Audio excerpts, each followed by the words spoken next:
Hi, Snow. Hey, MJ. Sorry, I'm a little bit late. I was watching the end of the NASCAR race in Indianapolis, and So wait a second. Hold the phone. You just said NASCAR in Indianapolis. right, because NASCAR does race in Indianapolis, which you just came from. Okay. Well, no, I was trying to ask somebody this. Okay, I'm asking them. I'm like, yeah, isn't there like NASCAR there or something? And they're like, well, actually, Indiana is more known for their Formula One. They do NASCAR, but it's very rare. No, it's Like what? it's not Formula One even. It's more like the open cockpit IndyCar. They call it IndyCars. And this was a dumb man who told me this. I'm like, you would so- think that I would be more dumb because I'm a girl not knowing about NASCAR. Yeah, so the Indianapolis 500 is the IndyCars Okay. on it, which go ridiculously fast. Right. And NASCAR is the redneck, full-bodied stock car. Right.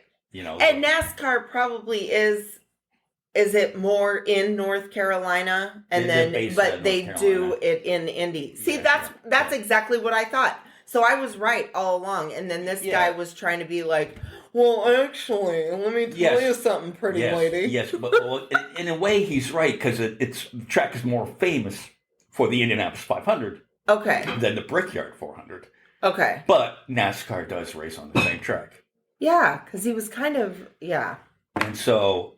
I'm glad I don't talk to him anymore. And the track is so massive, because I was there, that it can rain on one side of the track, and if you're on the other side, you can't even notice it's raining on one side. Well, they had a rain delay, and that's why it was light stuff. But this was the best part. Man, Bubba Wallace won.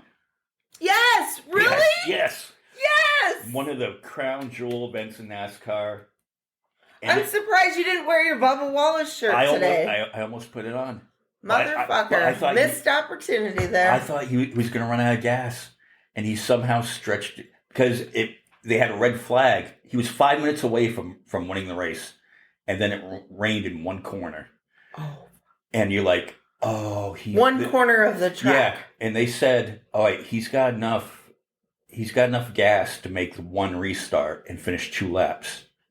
And they restarted it, and there was a crash immediately. And so they had to add more laps to it, and somehow Why can't they make those cars hold more gas then? They should not be running out of gas if they already know they're going to it. There's weight issues. There's how big the tank can be and stuff like that. They should fix those problems, though. I'm like, hello, you guys know you're fucking racing. You're driving cars that need gas. But what the fuck? No. It actually makes the race more interesting when there's fuel issues. This is stupid, though. No. I'm like, I am here to change fucking NASCAR and racing as we know. But being on Facebook and such, and this is why I'm glad Bubba won, you know, just because of all the shit he's gotten over the years, just because of his skin color. And just living in the racist times that we live in nowadays. Yeah. I'm glad he won. Yeah, Good for you, Bubba Wallace. Number one, that he wins one of the biggest races of the year, and he qualifies for the NASCAR playoffs. But this guy overcomes so much from his own issues of depression. You know what I'm hearing in my head right now? That Whitney Houston song, "Give me one moment in time." Yes. This is so awesome. I was so happy. I was like misting up in the eyes a little bit. Even before he got out of the car, and then he gets out of the car and he starts crying. Was he crying? Yeah. Oh, good, yes. Like, I fucking kicked their asses, yes. Yeah. He goes, the guy interviewed him, he goes, how many days has it been since I won a race? And he goes, well, I can answer the question. I know it's been 100 races. He goes, no. And he almost said, motherfucker. 0. And he gets out of the car. He gets on the roof. He still has his helmet on. And he's just like, what? And he just does this, puts his finger in front of his mouth. Right? I know. Like, that is badass. was awesome. That's badass. Awesome. Then we had, today was like a fucking crazy week for like celebrity deaths. Holy shit, so many people died. You had Malcom Jamal Warner from the Cosby Show. Theo died. Theo and Rudy were probably my favorite ones on that show too. Yeah. I love them. I love them the best. Yeah, and Malcolm was a generally nice guy. You know. That sucks. So sad. And then you had the big one for me, Ozzy Osbourne. Oh my God. So when you told me that Ozzy had died, I immediately thought of my boyfriend that I had when I was 19, right? He took me to one of Ozzy's many retirement sucks concerts. Remember how he had tons of them? Well, no, he had the No More Tours. Right. During No More Tears, he had No More Tours. Right. So he was going to retire then. And then he came out with the Retirement Sucks. Yeah, and I went to one of the Retirement Sucks one, right? My old boyfriend takes me, but I was like, I thought about him. I was like, I wonder how he is doing today, because he was so, he would always go around telling people, he goes, I really believe that my real father is Ozzy Osbourne. Like, there's no way that my dad, because him and his dad didn't have the best relationship, and his dad was a little on the dorky side. So he's like, I think my real father's Ozzy Osbourne. I think that I was switched at birth in some hospital, and I ended up with these people. I'm convinced of it, you know? And I just was like, I wonder how he is doing today. Fuck. And you just forget how much good music he had. And without Ozzy Osbourne, you wouldn't have almost everything I listen to. Right. You know, if it wasn't for Black Sabbath and Ozzy, you wouldn't have Metallica. You wouldn't have had all the hair bands. No, Ozzy was a shit, dude. Yeah. And then the craziest thing that I always loved about Ozzy was like when you'd watch his show, and then you're like, how does somebody who speaks like that have such a great, powerful, amazing singing voice? Because you know how he's always like, one of my favorite ones, I'll try to do this impersonation. It's going to be done pretty poorly, but he's like, Jack, you don't think I don't know what you're doing in here when you're ordering pizzas at 4 a.m. I know, when he busted him for smoking weed. But I'm like, how does that guy go and fucking, like, he was always like so funny when he talked, but you're like, how does the vocals come out of that? Yeah. You know what it was just like, amazing. Coherent when he sings. Holy fuck, is he good? Because, I mean, that concert was amazing. When I went to and he did all the old favorite fucking songs, and you're just like, how is he this amazing as a singer? But, like, yeah, you watch his reality show, and he's, like, stuttering all over the place and just like But I mean, you don't listen to the same shows I listen to because a lot of them were on the East Coast. Ozzy as a person was hilarious. I mean, he's funny as fuck. He's funny as fuck, and like and brilliant. I want to share. His comedic timing was brilliant. I want to share one of my most favorite quotes from Ozzy Osbourne with regards to the gun issue. This was like, I think he said this after we had started, it was just like mass shootings all the time in America, which thankfully we haven't had any recently. You know, I will say that, thank God for that we haven't had horrible situations happening for a while.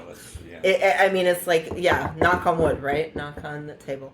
But my favorite saying, his quote of his was, he's like, if guns don't kill people and people kill people, then when we go to war, why not just send the people?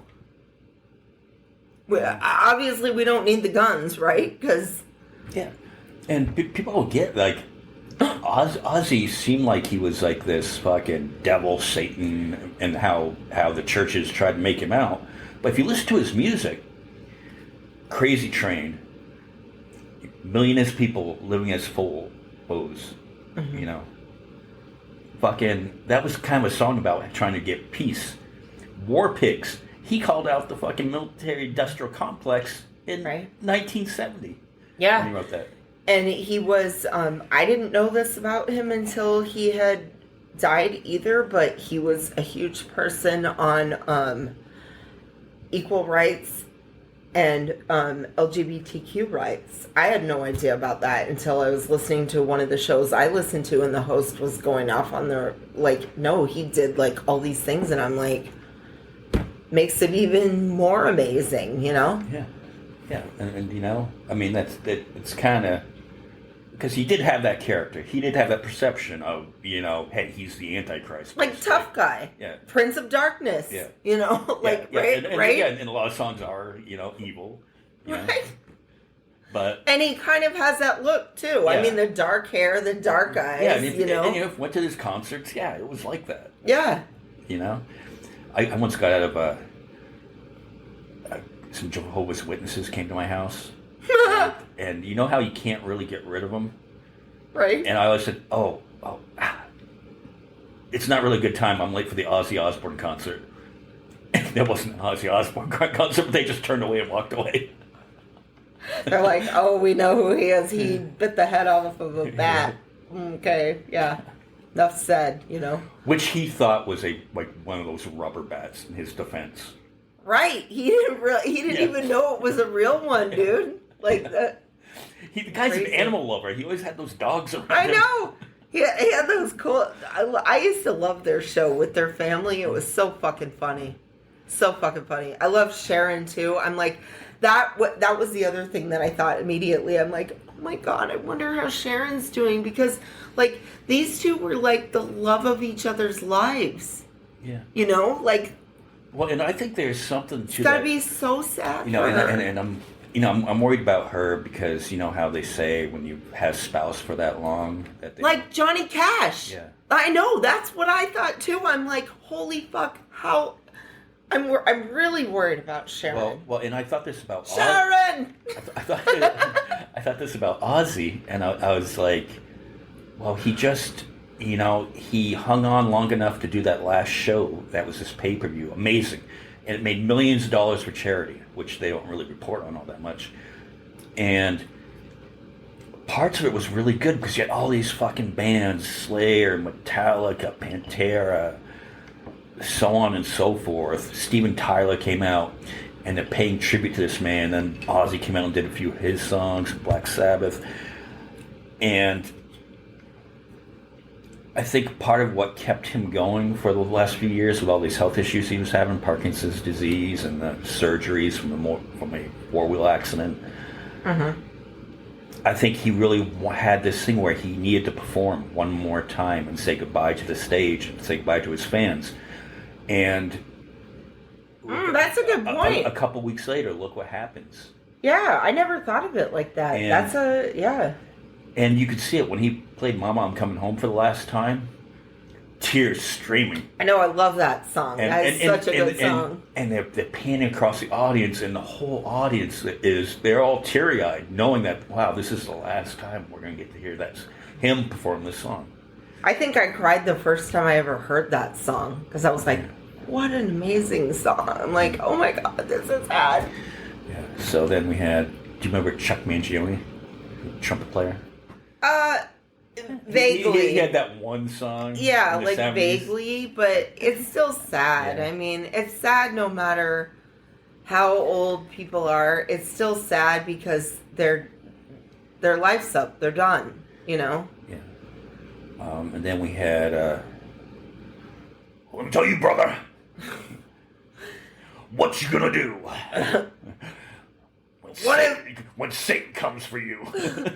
The one of your good impersonations. The only one I can do. Ladies and gentlemen, Hulk Hogan. Hulk Hogan.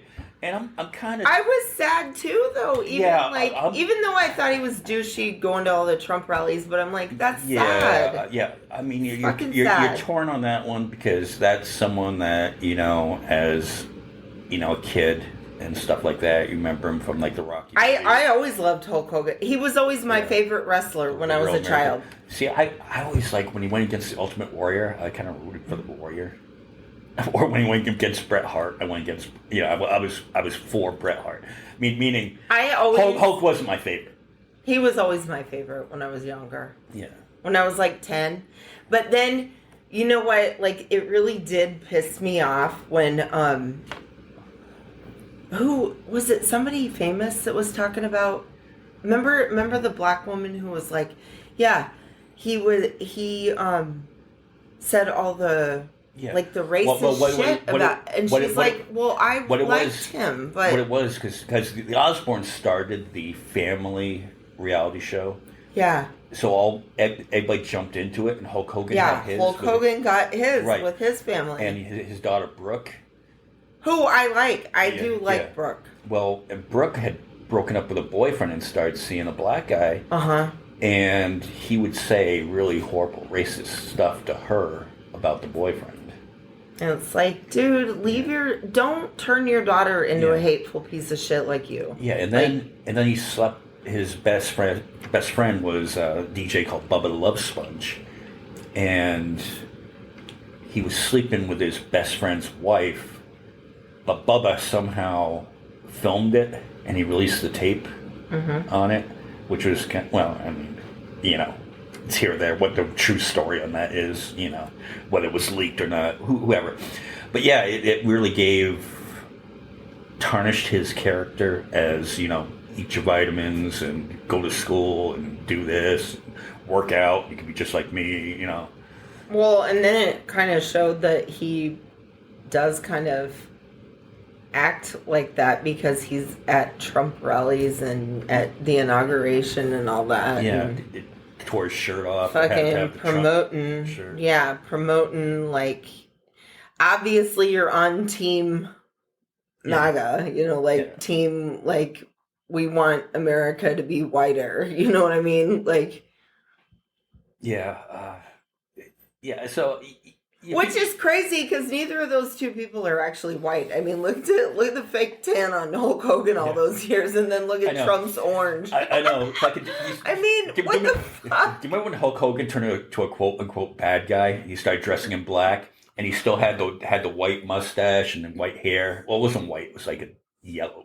I didn't like him then. I liked him when he had his yellow shorts and the red shirt. But he painted his beard like dark black. Yeah, like he looked stupid then though. Like I was only like a fan of his when he wore the headband and wasn't it like yellow shorts or was it red shorts and a yellow top? I don't know, when he did the Hulkamania stuff. Yeah, and he'd rip his shirt off. Yeah, and he always ripped his shirt off. Like, that's when I was a fan of him. I think I was 10 years old. Yeah. And you could always get beat up, and he'd like get up, point his finger, no, don't do that, drop the leg. But hey, it's still sad. I mean, it's sad that he died. It is still sad. That was a hell of a week. I know.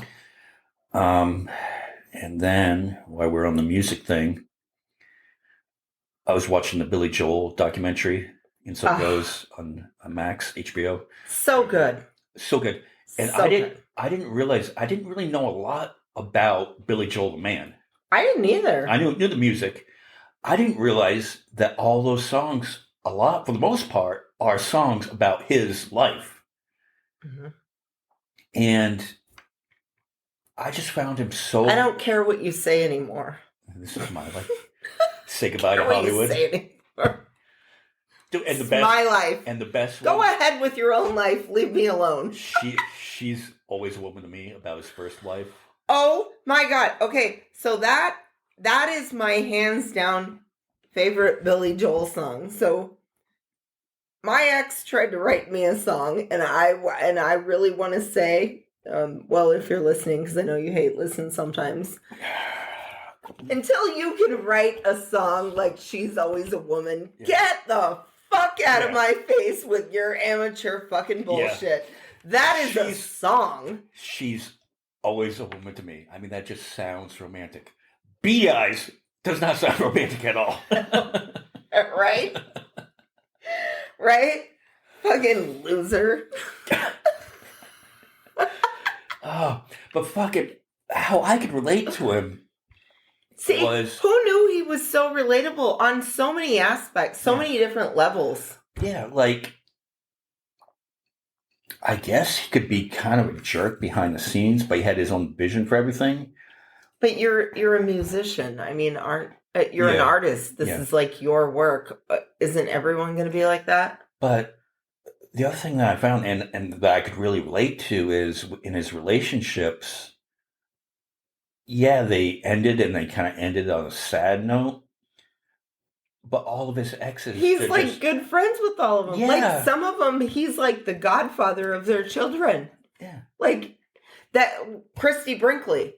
He is the godfather of her 2 younger children that she has with one of her other husbands. Dude, and that story about when he was in the Bahamas, where he was St. Bart's, yeah, where he was on vacation, and he was Elle Macpherson and Christy Brinkley. But then the girl came up. It gave me chills when they're like, yeah. Then this girl comes over and she's like, "Well, I can sing too."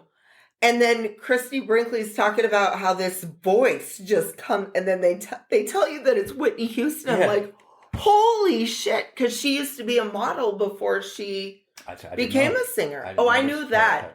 I had known that she used to be a model, but I didn't realize that they were all models together at the same time until she told the story. But I'm like, how fucking crazy would that be to have Whitney Houston? Because I'm sure it was amazing, whatever she belted out when they were... and I wonder, because she was on the same record label I believe he was in. I wonder if he went to his manager and said, "Hey, I think you should check."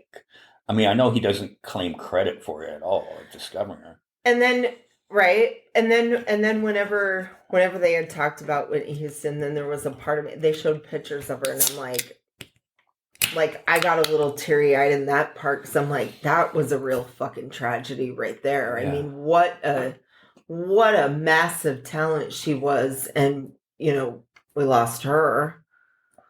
Like... And, shit, like Billy Joel, fucking, what was it, 3 or 4 times that he might not have been with us.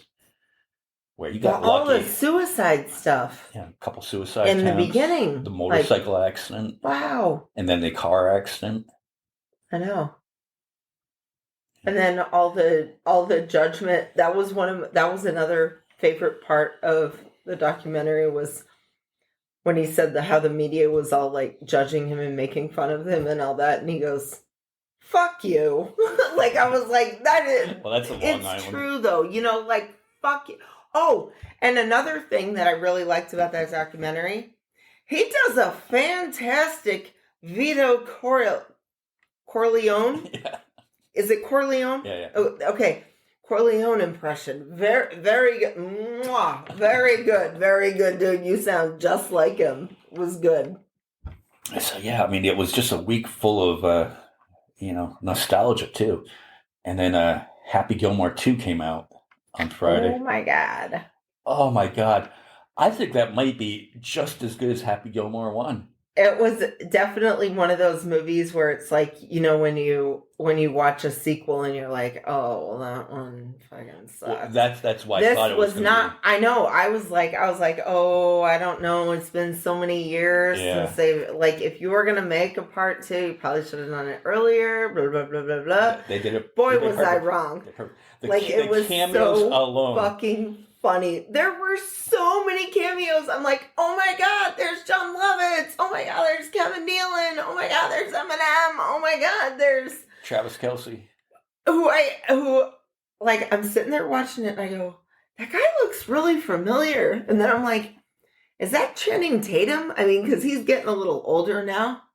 And I was like, holy fuck, that's Travis Kelce. I'm like, damn, boy, you be fine. Like, you getting confused for fucking Channing Tatum. Fuck, Channing Tatum, Magic Mike, all that stuff. Hell yeah. Fuck, oh my God. And it had, like, enough of it. It was, like, sentimental in parts, too. I know, it was so good. And I liked that his daughters were in it. Like, they were so cute, too. And his wife, she always plays a small part, too. Like his real life wife. Yeah. Yeah. Oh. It was a really good one. I might have to watch it again. Yeah, I'm gonna watch it again. Like, because I watched that, but then I went back and watched the first one again because it's been so many years since I'd seen it.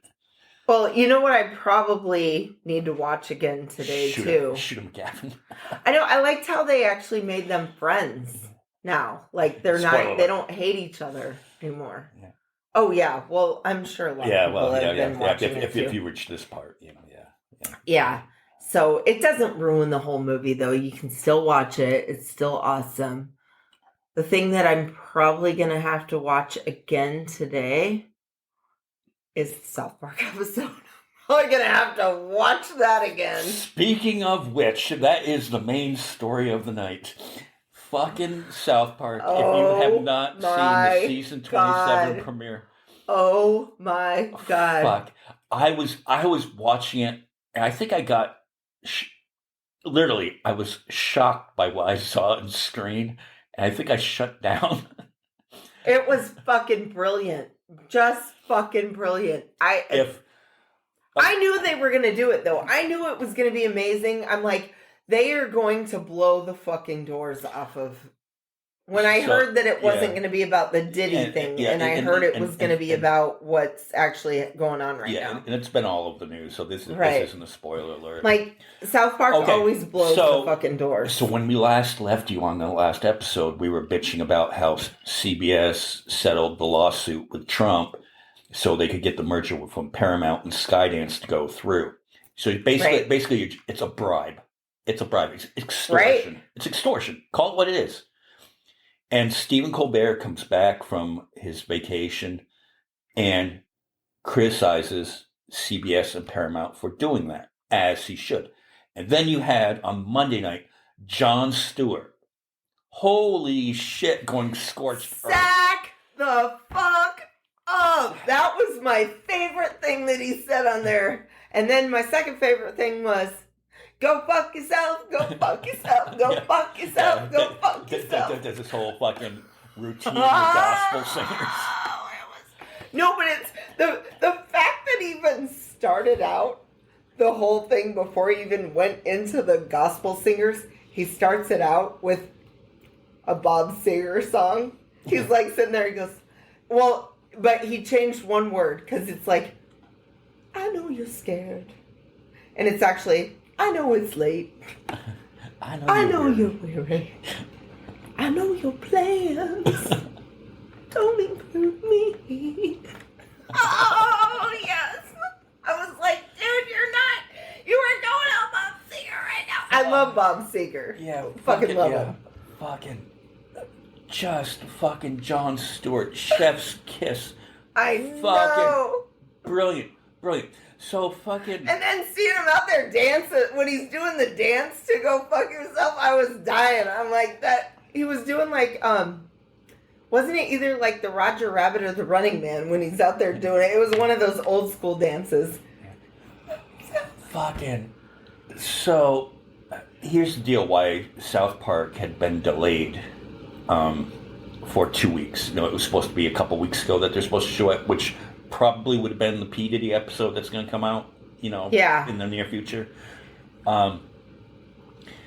They were trying to negotiate a deal with Paramount for the next 50 episodes, and Paramount was hesitating on paying them what they wanted.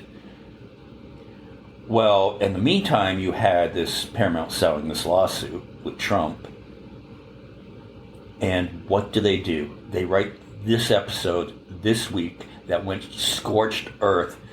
And I guess Paramount was telling them not to have, spoiler alert, Trump's got a really tiny micro penis in this. And it talks at the end of it. Yes. So they said, we want you to blur the penis out. And they were like, no. Nope. We're not going to Nope. We don't. Nope. And fucking Paramount let them do it. And the beauty is this 50 was... Well, the beauty of it was they turned it into like the PSA announcement. Yeah. So they did it that style. Which is where the funding that Paramount is going to pay, they're not paying Trump directly, but they're going to pay for his political ads. It's going to that funding. The small penis stuff is going to that? Well, no, not the small penis stuff. The settlement that Paramount made is going to that. So that's why they did that parody of the political. Oh, okay. Cartoon, I'm like, yeah, but how hilarious is it? AI generated. That AI generated looked really scary because it kind of looked really realistic. Oh, he was so fat and disgusting. Like, he was so gross. Like, when he took all of his clothes off in the desert. Like... Yeah, and then this little micro penis comes up and says... How awesome was it, though, that they did that in the desert? Because I'm like, yes, the desert. The desert. We live in the desert. Like, Kingman. This is where you go to fucking die, pretty much. I mean, honest, the desert represents death. That's probably why they named Death Valley, Death Valley. Sure. I don't know. Maybe I should research that to find out if that is why. But the brilliance of this is if Paramount decides to fire Matt and Trey, that new contract they've got, which is what? 1.5 billion. Billion with a B. Billion. Dr. Evil. Billion. $1.5 billion. They're going to have to pay that out either way. And I like how Colbert... Go fuck yourself. Go fuck yourself. Go fuck... You know what would have only made the Colbert thing better? Remember how it panned to the audience? There should have been Matt and Trey in that audience as like a sneak peek thing, into what was going to happen. They should have been in the fucking audience too. That would have been amazing. Fuck it. What's brilliant about Matt and Trey is they're just so fucking on point and they're so fucking quick to come out with an episode that really, it's brilliantly written on it. It's not just Trump's little micro penis. And like all the characters have like a place in the story. That's what's so, it's like a puzzle that just fits together. Fucking so well. Cartman, the woke is dead fucking t-shirt. I want one. Oh. I fucking want one. I want to wear it around here. I want to fucking wear. That'll be my new. Because everybody be high fiving you. That'll be my new Walmart shirt. You know, like going to Walmart. Woke is dead. I wonder if like all the the online trolls around here. I wonder how they feel. Like, oh, I used to say stuff that would get me in trouble. Now I can't. Like Cartman's whole dilemma was that like, oh, being mean was unique, and now everybody's just being mean, and it's acceptable. Well, it's so funny that you said that too. So, then one of our favorite comedians has been on the show too, when he did his whole alpha male character about the South Park episode, which was Brent Terhune. So. I told you, I go, I'm going to have to talk to some of the fucking alpha males at my work if they've seen South Park. So I did. The one that always talked shit to me. Yeah. The one that always talks shit to me about politics, right? Like, I don't fuck around with these motherfuckers. But then, like, I go, hey, I won't say his name, but I'm like, hey, blah, blah, blah. Did you watch the new South Park? And he goes, no, I haven't watched it yet, but are they being mean to us? Like, because, like, that's my thing with South Park. Like, they haven't been... It sounded exactly like what Brent did in the fucking thing. I was like, oh my God. Let me see if I can pull it up here.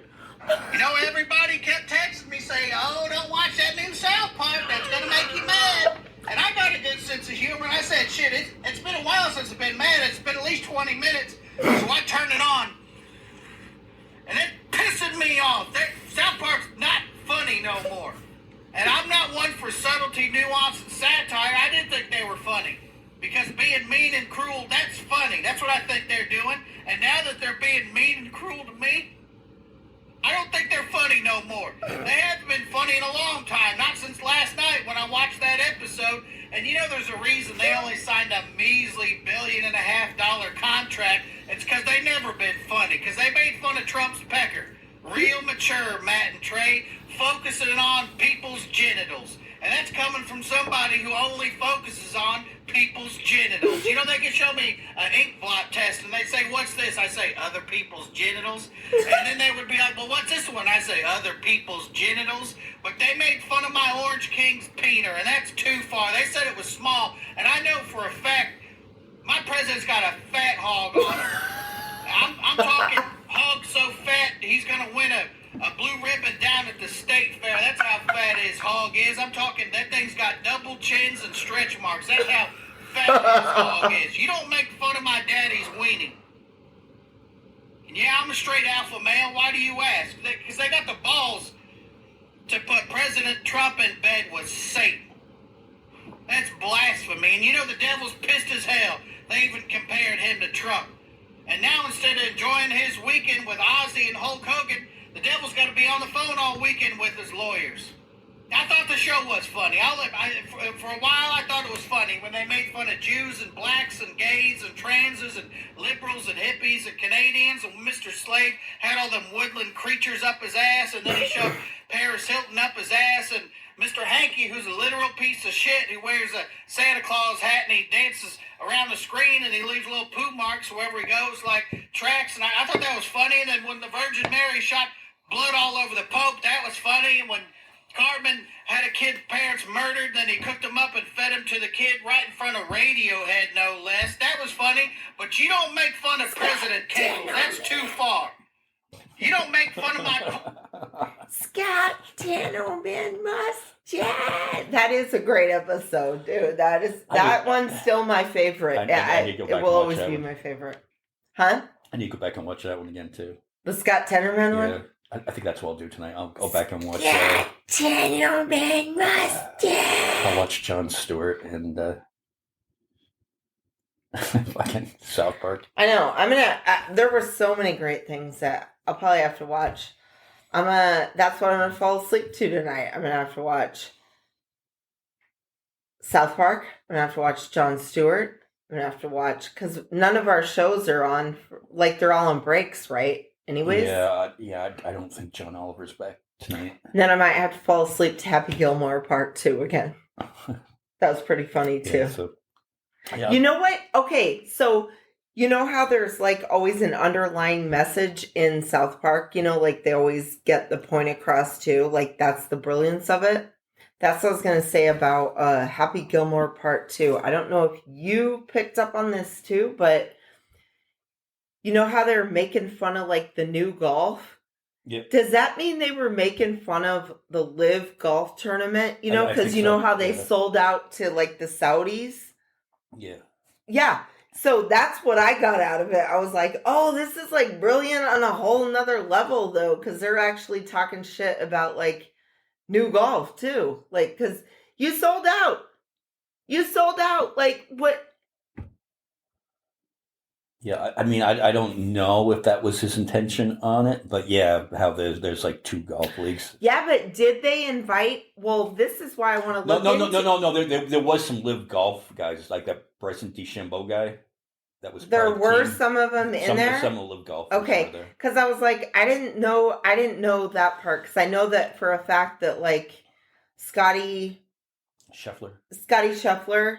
He's not a liver. Like, I was sitting there like watching the Masters or whatever with my dad, because my dad's a huge golf fan. And so we're sitting there watching it. My dad's like, every time one of them would come on the TV to go do their shot that was a liver, like that's what he called him. He's like, he's a liver now. Fuck that guy. I don't like him. No. Like my dad kept saying, he's a sellout. Yeah. Fuck. Scotty Scheffler was hilarious and fucking...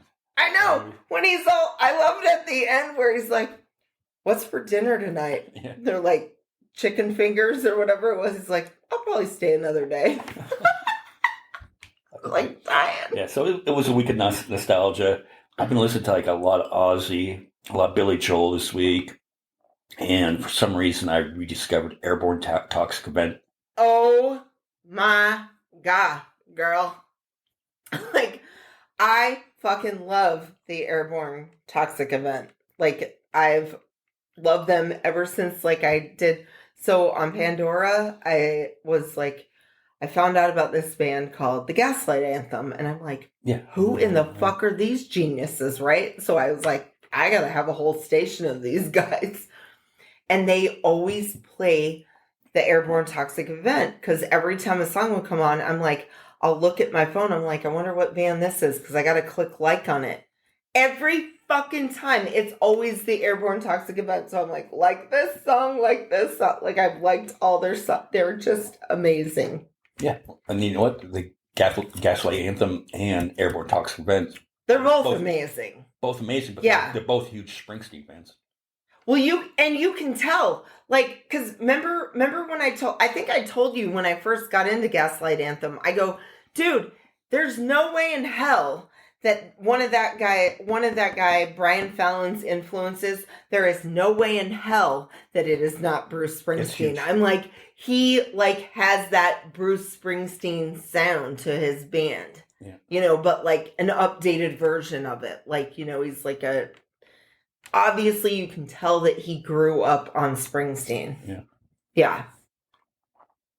And so, I mean, I guess that's about it for this week. We got prep for next week's show. I want to say really quick, because like a lot of bands are influenced by Bruce Springsteen, and so here, Bruce Springsteen, if you're listening, I know that you did a version of Dustland Fairy Tale with the Killers, because I have that in my playlist, and I have it twice. I have the Bruce Springsteen version, and I have the original, because I love that song so much. Here's my request.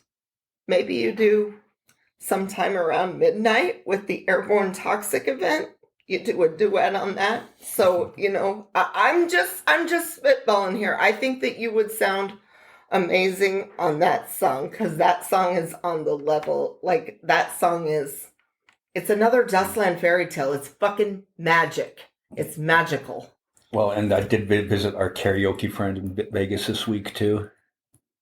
And hopefully she'll do the podcast, because we were able to listen to a lot of music. Hopefully she'll invite me to do karaoke. I'm sorry, did you hear my singing a little bit earlier in the show? Just saying. Like, I'm ready to go.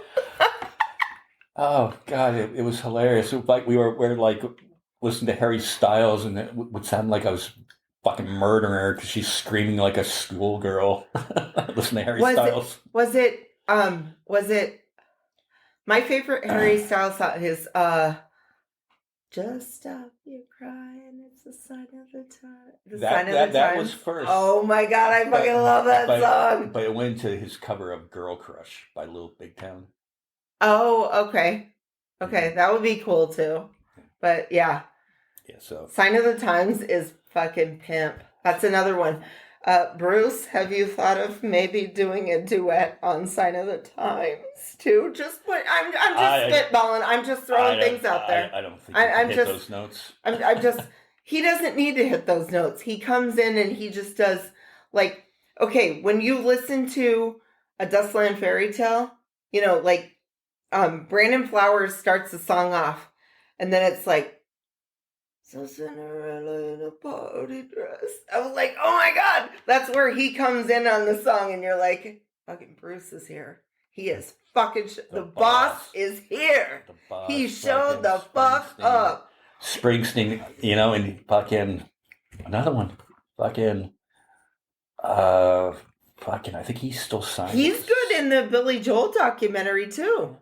Like, who's my favorite commentator in the Billy Joel documentary? Hands down, fucking Garth Brooks. He's the best one. Like, his comments on Billy Joel, I'm like, I want to hang out with Garth Brooks. Well, I didn't even realize when Garth Brooks came out, like, Shameless was a Billy Joel song. Right? I know. It was like... And you go back and listen to Billy Joel's version of it. It's pretty goddamn good. I know, right? Like, it was. I really liked Garth Brooks comments, though, it's like he really loves Billy Joel. Like, it was so cute, though. I'm like, the more I see Garth Brooks, I'm like, I want to hang out with that motherfucker. Because, like, he has that show where him and his Trisha Yearwood, they were building and opening this restaurant in Nashville. It's open now, but, like, in the show, they were showing you how they were, like, opening this club, and it was going to have music, and it also had food and all this stuff, because Trisha is, like, a really good cook. So she was making all the food. I'm like, I gotta go back to fucking Nashville now, because I want to go there. I want to go there. I want to eat there. I want to listen to music there. I want to spend a few days in Nashville too, and I also want to go to Post Malone's place that just opened up. Oh, that'd be cool too. Oh, and Post Malone again. Bring it back to Happy Gilmore. That was when he was like. I know, yeah, because I know I'm sitting there watching it. I'm watching it with my friend. And I'm like, dude, is that Post Malone? I'm like. And then I'm like, I'm getting his name right? That's like what, because then I was like, do I have the wrong artist's name? You know, like, you know how sometimes you think that? And I'm like, he is Post Malone, right? And he's like, no, yeah, that is Post Malone. I want to, when I retire, that's what I want to do. I want to go to the state of Tennessee. I don't know why I'm so drawn there, probably Dollywood, but like, that's what I'm going to say. When I retire, I'm like, you know how, like, the NFL players are like, when they win the Super Bowl, they're like, I'm going to Disneyland. When I retire, I'm going to be like, I'm going to Dollywood. I'm going there. I'm contemplating going to see our friend JL Cobain out in New York. And to be fair, I have some family things I need to do back east and check in on a couple things, but I was thinking while I was there, I would go see JL's show. I want to go see him. Yeah. I hope he's still going to have a show in September so I can catch that one, because I am going to be in New Jersey. Yeah. And speak about JL in that circle. Hopefully, I think we're going to have another friend of JL and Pete Dominic, I think, next week, hopefully. And I think we'll be able to talk about a lot of music. Pete? No, it's not me, Pete. Oh, Pete doesn't answer his emails. Pete, please come on our show. All right, on that note, we'll wrap this one up, and we will talk to you next week. Bye, y'all. Bye.